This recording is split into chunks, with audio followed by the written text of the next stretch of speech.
If Unit 1 made me realize how much ICT shaped my life, Unit 3 made me realize something else. Not everyone gets to experience ICT the same way. In school, classmates who didn't own laptops struggled with requirements that needed editing software or access to university sites that barely worked on phones. It wasn't about effort, it was about access, and those gaps became painfully obvious during online classes. Some students had unstable internet that kicked them out of meetings every few minutes. Others relied on prepaid data promos just to submit activities. Even the quality of your device could affect your connection. Classes didn't become difficult because of the lessons, but because ICT wasn't equally available to everyone. That's when I understood what digital divide really means. It's not just a concept, it's something I watched happen to my peers. Outside school, I see it too.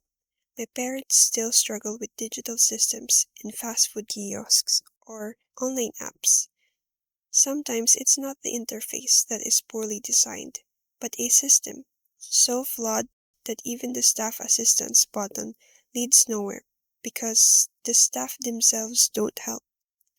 These experiences make it clear why the Philippines feels behind in ICT. We're slow to adopt new technologies, systems are poorly planned, and the lack of support just widens the divide. It's hard not to think about how much corruption and lack of prioritization contribute to that.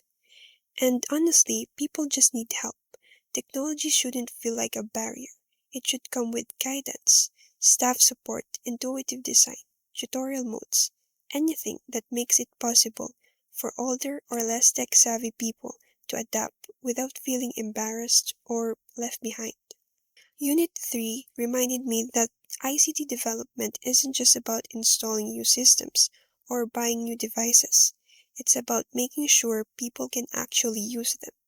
Because when technology evolves faster than people can adapt, the divide doesn't just stay, it grows. And Gen Z, for all our fluency with digital tools, sits right in the middle of that divide. We're the ones helping our parents navigate apps and watching classmates struggle with access, while trying to build a future in a country that hasn't fully caught up.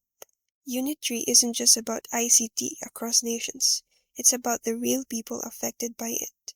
And once you see that, it's hard not to notice the gaps everywhere.